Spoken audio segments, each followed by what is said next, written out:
Hej alle sammen. Så er vi sgu tilbage på kanalen. Det er fedt. Vi kører en doubles igen. Denne gang er det på vores hjemmebane, Hillerød. Også kendt som Egholm Discgolfklub.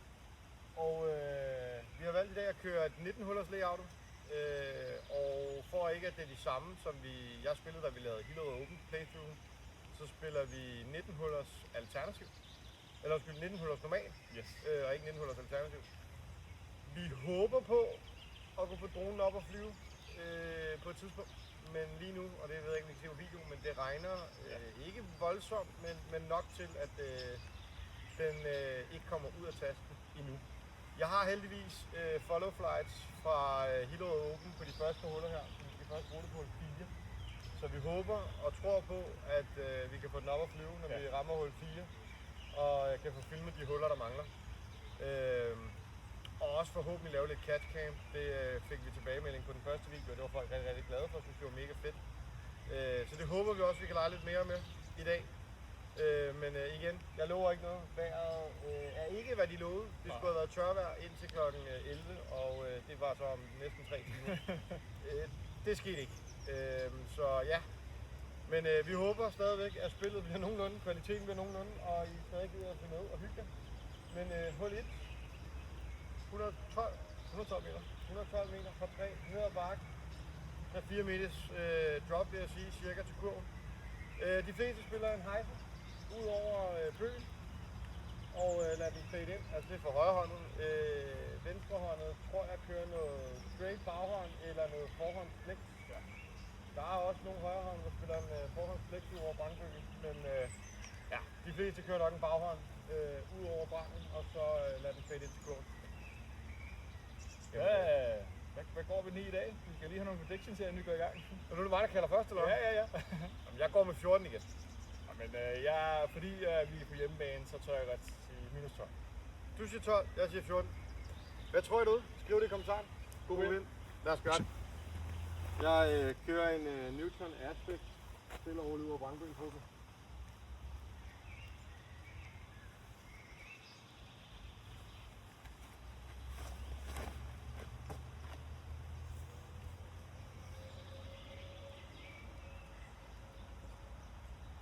Vi er på dancefloor.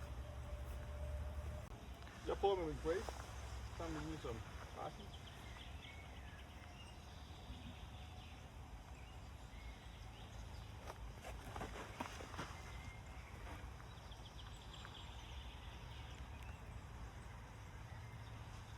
Godt kast, Lasse. Tak.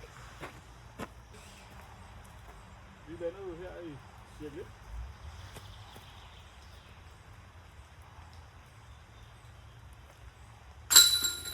Og starter med en birdie. Yes, velkommen til hul 1. 106 meter fra kurven. Vi skal lige derned. Der er en baghånds ejserlinje. Og mange kaster også straight.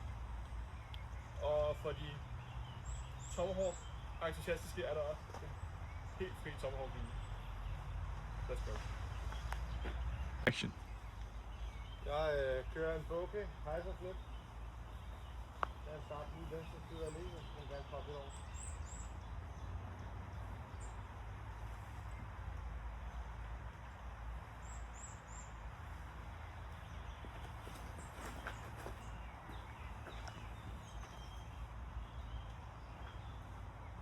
Det er bare for lav i dag.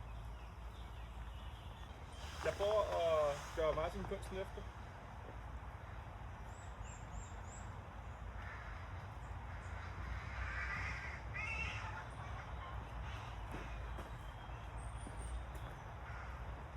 Hvor er det ærgerligt, du får den kastet en lille smule nose op. Den er eddermame god ellers på linjen. Alt for noget. Så er vi i gang. Jamen, vi landede lidt kortere, end vi havde håbet på at forvente. Det er doubles. Jeg giver den et forsigtigt bud.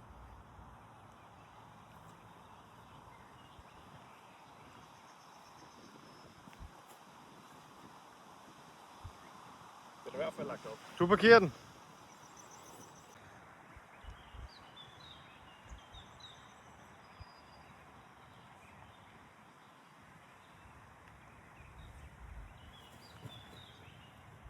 Ja, det er et godt bud, Martin. God linje, du bliver den bare ikke højt. Yes, en lille tab ind til et par. Værsgo. Så er vi kommet til hul 2, 132 meter fra 4. Der er et mandatory træ lige heroppe langs kratkanten hele vejen. Der er mandatory, der skal passeres venstre.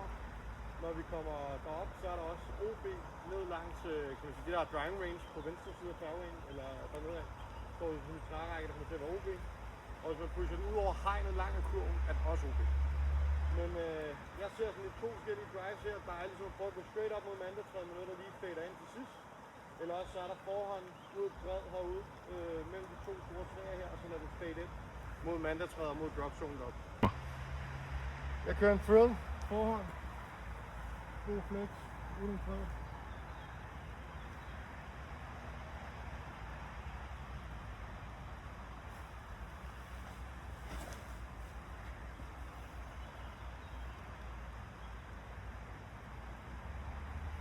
Ligger omkring det der var gammel hul 2 skue 10, så rigtig fint til et play derfra. Jeg prøver samme kast som Martin med min Proton Firewall.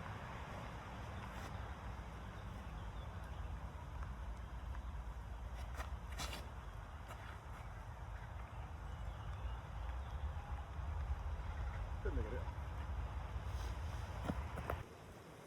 Jamen, vi er inde på gammel gul, så Firewall, flex forhånd. Lige flex.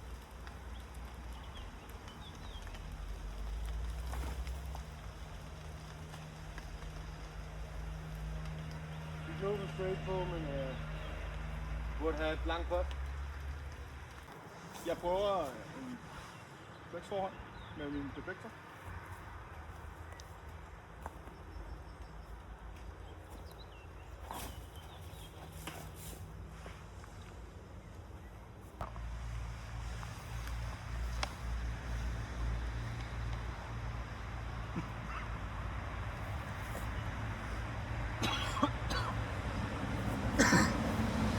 Undskyld på videoen. Godt bud, Lasse.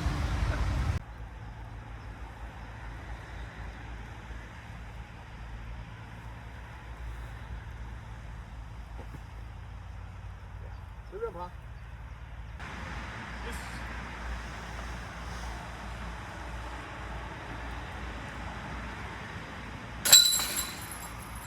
Godt pot, Lasse.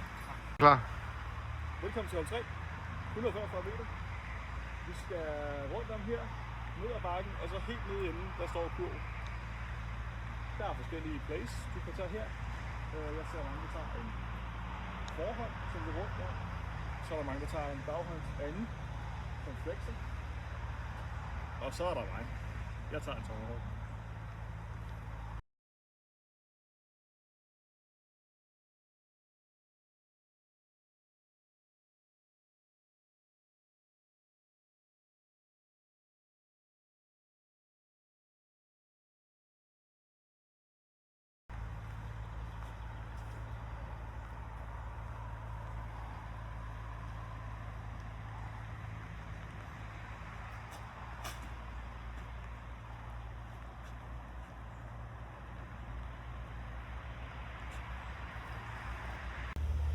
Jamen, jeg kører oven i baghånden.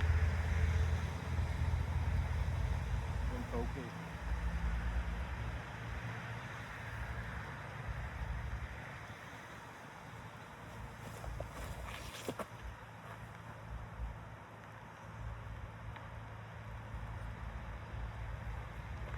Den er ramme det træ. Yes. Kurven står dernede. Vi kan ikke se den lige nu. Men jeg prøver at lave et placeringsskud på min heks. Jeg skal ud over, så har jeg sat den ned til kurven. Så lad os se på det.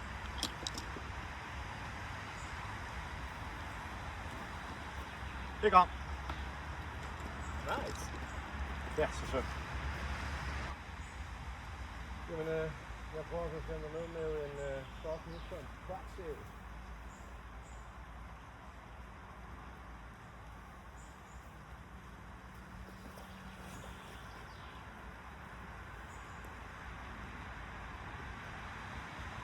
Det plejer til at bruge 10 tror jeg. Yes.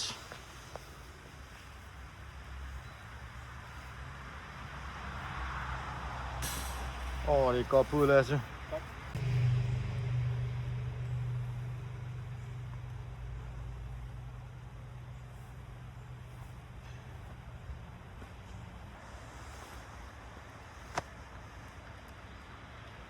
Sådan, mini er det hele. Det er vigtigt. Det er seriøst, det her. Yes! Kæft, det er vigtigt. Godt koncentreret. Hul 4. 84 meter fra 3. Vi spiller straight basket i dag, så den blå på lige frem igennem her. Hejserslet med noget, der kommer popper op til straight. Kan også godt køre en forhåndsslet.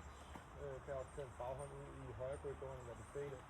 Men jeg kommer til at prøve at gå med lige ud med en heks. Lad os håbe løs.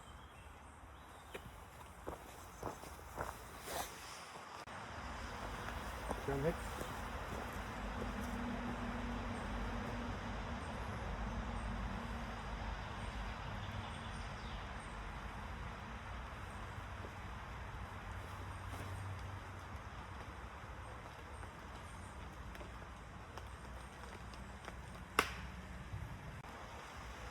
Jeg prøver ved sidste gang.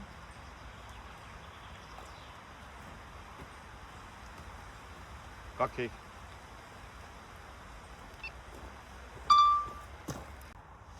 Yes.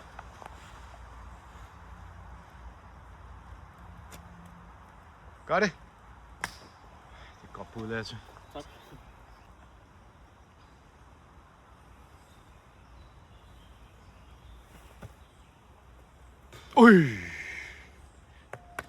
Helt så tæt på. Bare for at vise overskudstegnet, der er længst væk. 55. Du kan bare starte forfra, den kører bare video. Godt. Hold 5, det er det, jeg prøver at sige. 75 meter. Vi skal ned. Vi spiller til højre kurv. Før i tiden, så tog jeg en deflektor i en flex forfra. Nu prøver jeg en Annie med en stasis. Så lad os se, hvordan det går.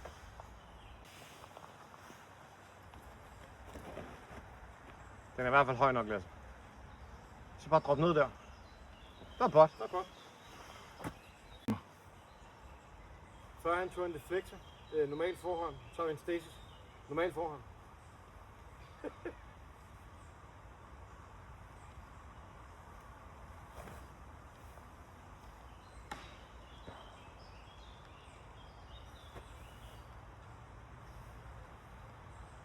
Hallo!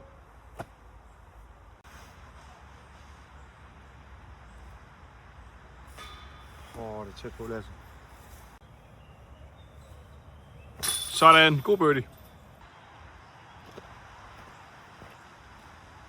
Så kommer vi til hul 6. Par 4. 133 meter. Man skal lige ud igennem træerne ind til højre, og så står kurven i den retning. Der er forskellige pladser også. Personligt så foretrækker jeg at gå en flex forhånd her med en deflektor. Der er også en anden baghåndsside her. Så lad os se på den. Yes, deflektor.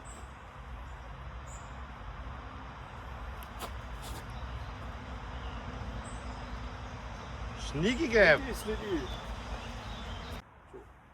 Jeg kører en thrill forhånd flex.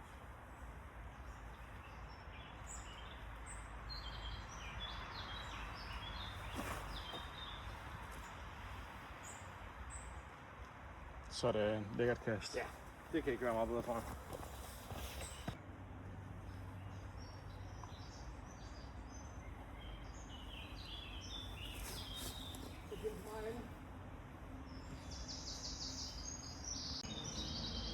Jeg prøver min stasis.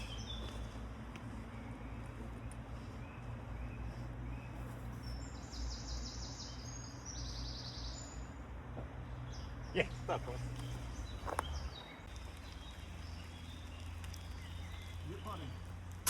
Godt pot, god bird. Hul 7 par 4. 130 meter. Der er en højre korridor. Kan man sige over bag det store træ her. Der er ligesom en højre korridor rundt ind mod kurven. Så er der nede i midten hernede, der er ligesom en venstre korridor ind mod kurven. Man vil ikke ende mellem højre og venstre korridor. Det er djævel. Venstre side plejer at være okay.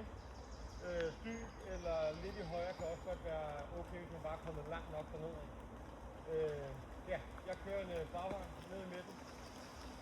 Let's do it. It's a bouquet! Baghånd, okay. Okay.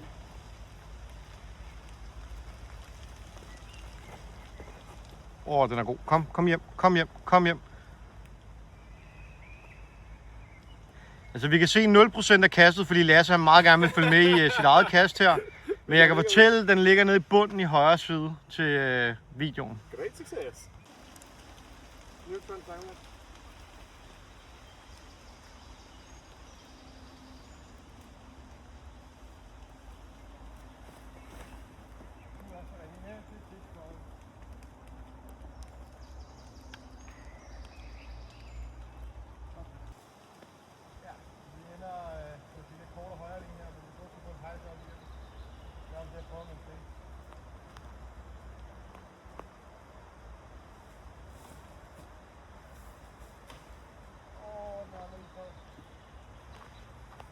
Okay ind. Jeg tror, vi har en 10-12 meter fra birdie eller sådan noget.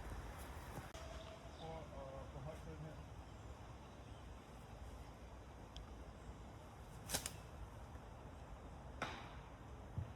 Rul! Ja, tak. Godt rul! Yes. Yep. Vi får en birdie herfra.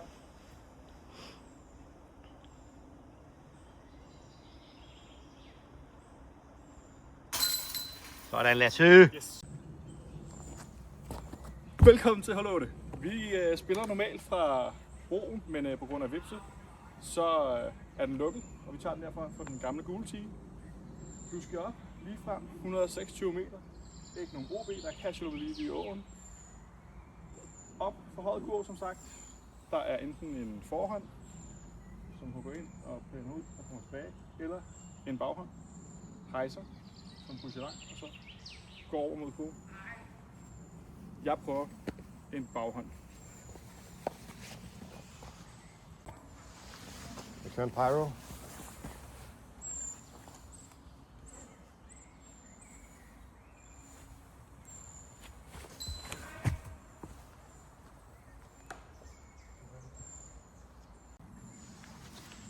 Er det go? Ja, jeg ved ikke med video, men det må vi tage bagefter.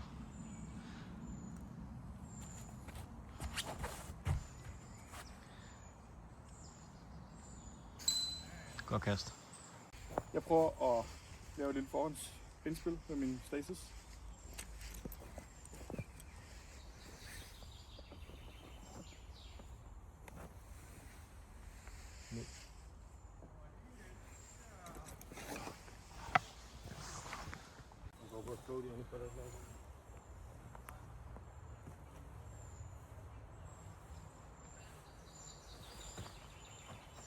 Ja, det er godt, Martin.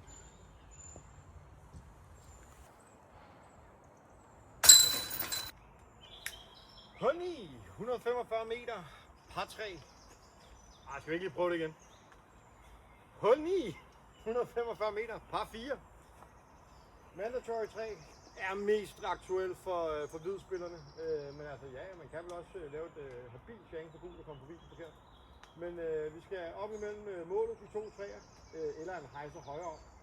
Ude på vejen, lige op bag den her lille stup, så skal vi egentlig bare videre ned ad vejen. Og så ind til kurven. Der er også en forhåndslinje, kan man sige, venstre rundt om, for at komme op til kurven her på 9. Men en hul, der godt kan volde problemer, hvis ikke drivet ligger rigtigt i hvert fald. Det er ret meget drivet, der er essentielt her. Men lad os gøre det. Pyro.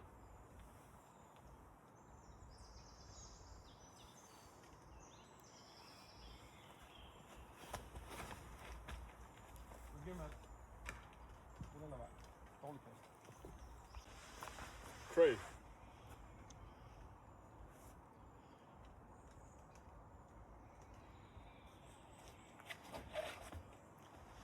Ja, Lasse, kom. Hej, hvor er det godt, Lasse. Det er jeg glad for.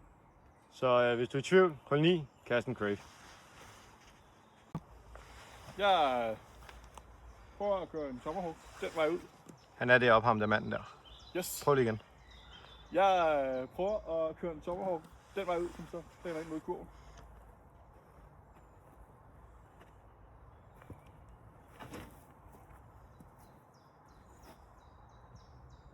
For helvede, du er dygtig. Tak.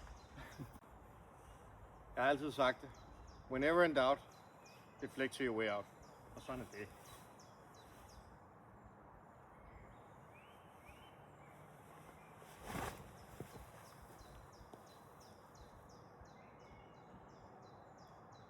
Ja. We are putting! Yes. Martin har næsten parkeret den, så lad os lige gøre det her færdigt.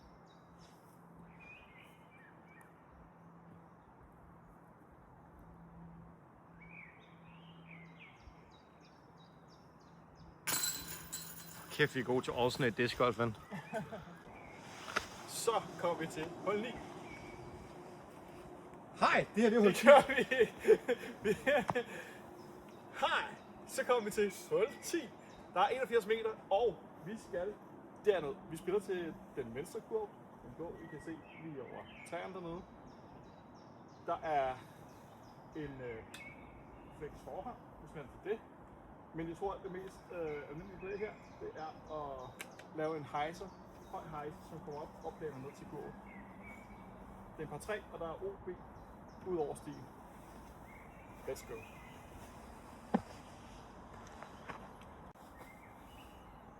It's a tempo!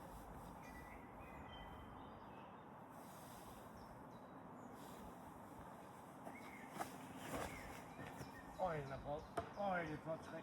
Vi tager den. Yes.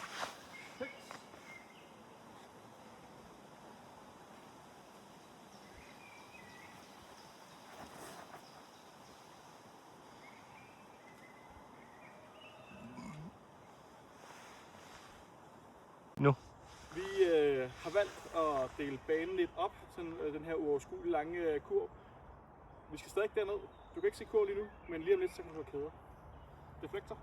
Deflektforhold.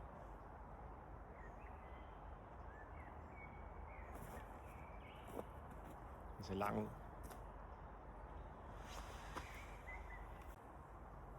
Range.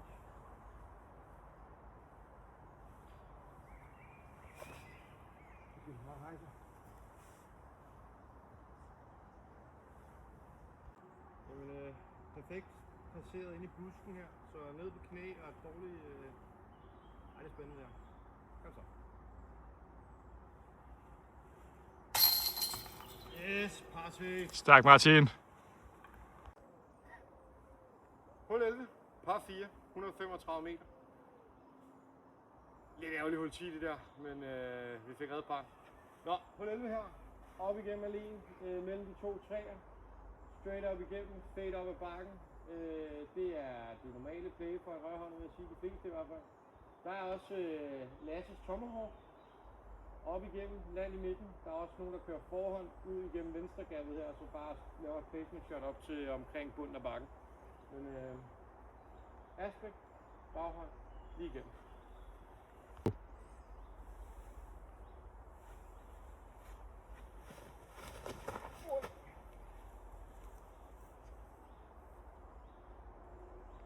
Fald ned ad 10, det er skide godt. Til gengæld så er drivet rigtig fint. Yes. Okay.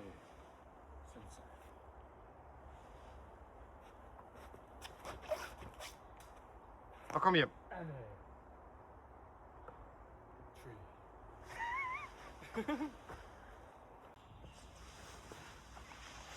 jeg prøver at run den herfra med min watch.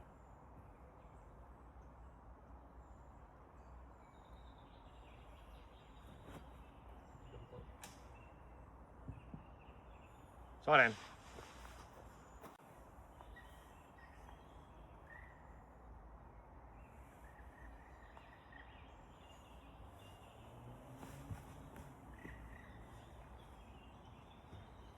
Parkeret.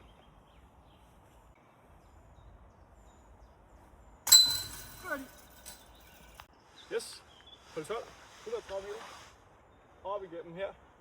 Og ned til kurven. Med en baghånd. Foretrækker jeg. Der er også nogen, der laver forhåndsruller af Martin.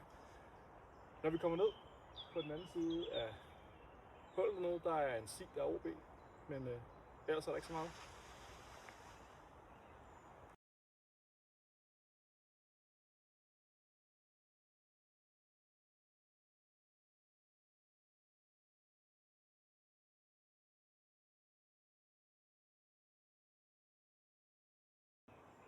Kører en timelapse.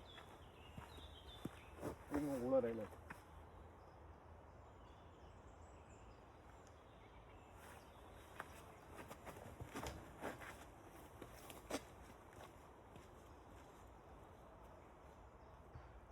Nu er det bare med at kaste den i himlen, så vil det faktisk være blevet okay.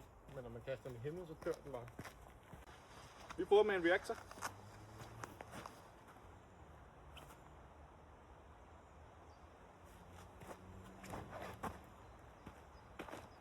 Så gem alt. Nice. Okay, bare lige kaste den selvfølgelig. Ja.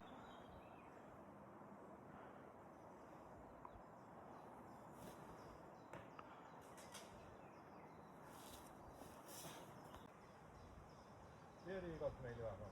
Men jeg prøver at gå baglæng her og håber på, at jeg kommer hjem.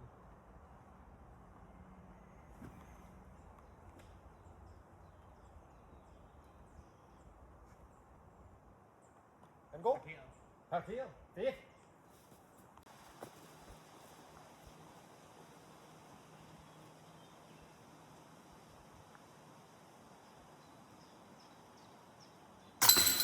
Alternativ vej med en bølgehul 12. Kom med, Martin. Tak.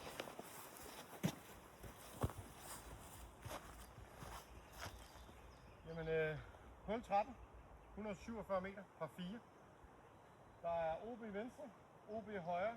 OB'en knækker ud mod vejen i højre side, og følger den vejen hele vejen op. OB'en i venstre stopper bag krattet heroppe til venstre. Drive ud i midten. Jeg går personligt at lægge en lille smule venstre side, så man har en lidt nemmere forhåndsapproach ind mod kurven, men ja, lad os gøre det. Neutron timelapse.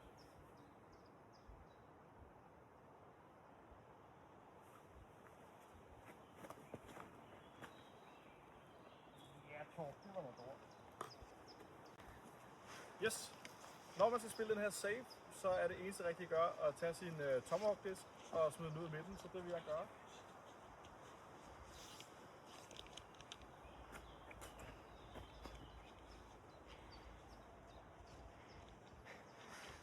Jeg elsker den tomahawk. Yes. Var det mig først, eller? Ja. Undskyld, så kan jeg bare stoppe. Hvor er vandet? Ja. Jeg tror, jeg bare på en hejser godt vand med en træbord.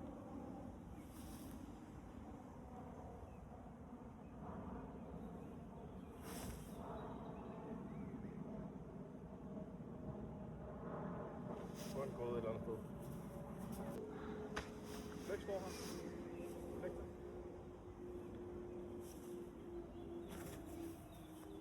Det fik i hvert fald flex. Yes. Vi leger bjergød her.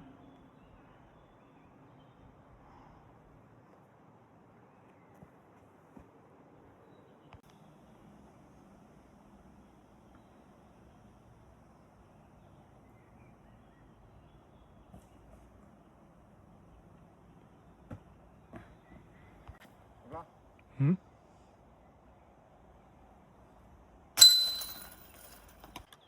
Yes, hul nummer 14, 212 meter. Der er OB i højre og venstre side, indtil vi kommer på den anden side af åen.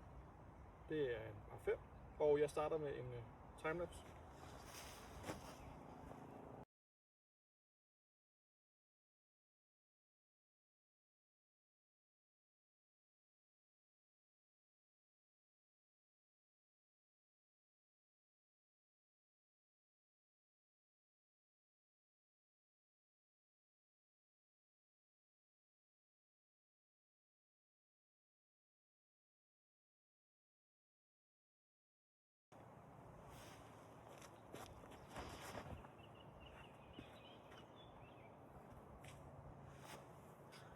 Fordi jeg igen danser ind foran skuddet. Jeg kører en Neutron Boost.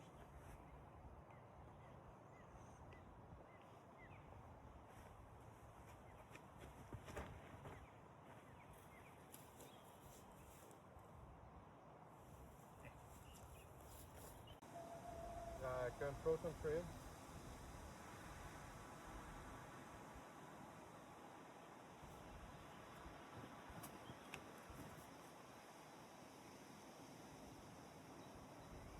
Ja, tak. Godt kast, Martin.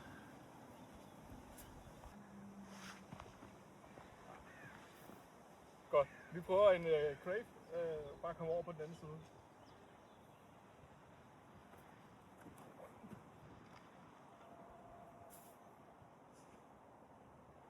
Jeg tror, vi tager min. Vi tager den. Jamen, et godt andet kast. Efterlader os med et eagle pot her. Så lad os se, om vi kan få den.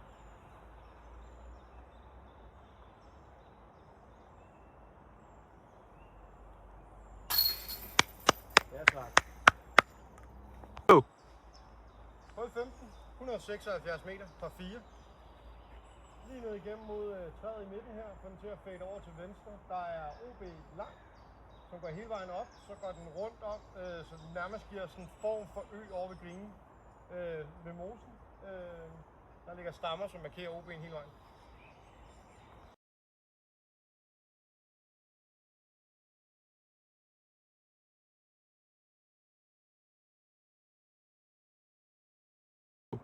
Newton timelapse.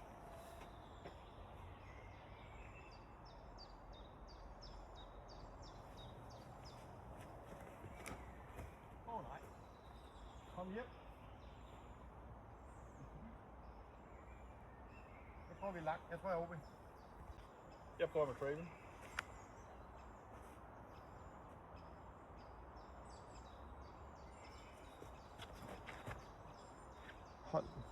Hold den. Rul ned ad bakken og kom ud på fairway. Vi prøver at stå. Bakke. Så. Ind i 3.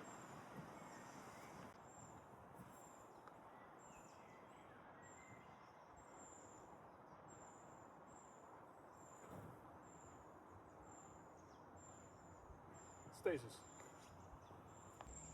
Stasis.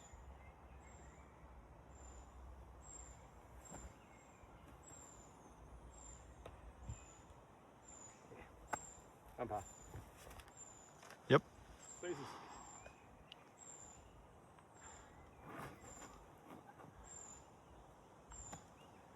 Næsten i.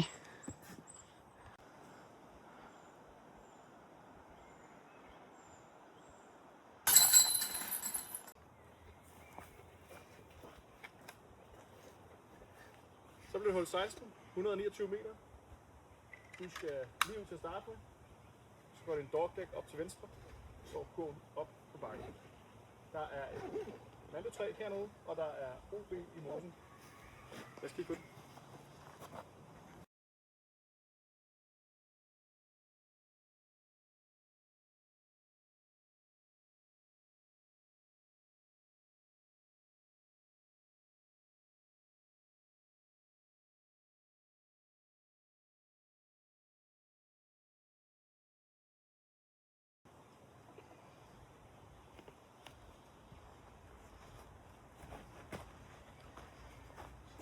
Så bare gå igennem. Gå igennem alt. Sneaky. Bare gå.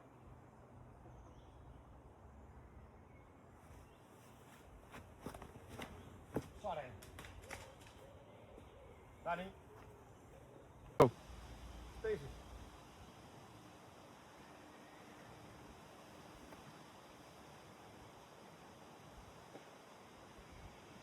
Der er godt.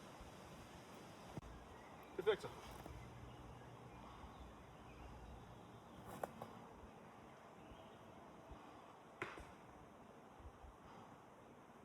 Det var ærgerligt. Yes, let's go.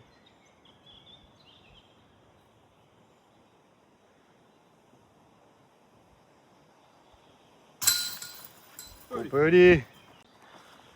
Hold 17 er 54 meter. Hold 17, 99 meter fra 3. Ned igennem alene her, så nede under den store Brangbø, der står kurv. lille smule sådan venstre knæk på fairwayen. Enten en flex forhånd, eller en baghånd ud igennem højre gappen, der fader af til sidst. Ja, det er vel det. Der er OB bag hegnet forresten, hvis man kommer helt ned på Kolderupgrunden.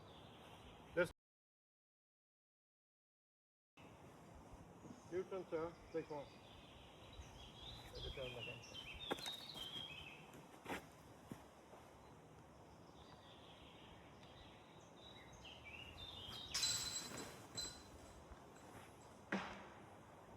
Altid nummer 2-3.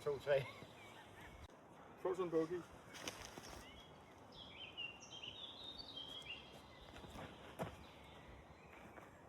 Vær god. Yes. Ja, tak, Lasse. Yes. Så en fodbold. Så birdie.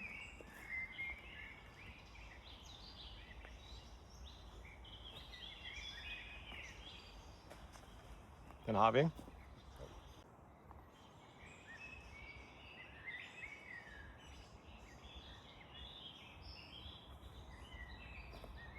Det er et godt bud, Martin. Godt lade vi gå lige der. Det lyder væk. Så er vi væk fra varer. Nå. Far, hold søn.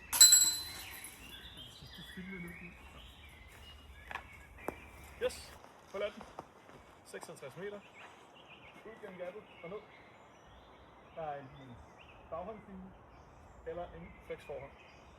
Vi prøver flex forhånd.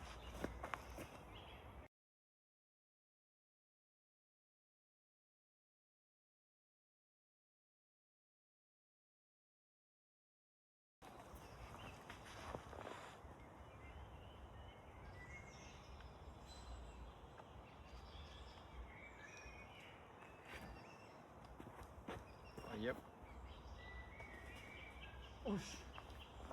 Godt kast. Tempo.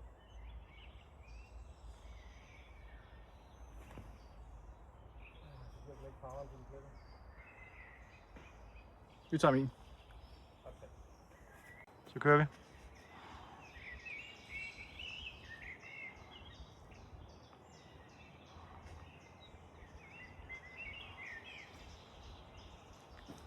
Sødt, Lasse. Godt bud.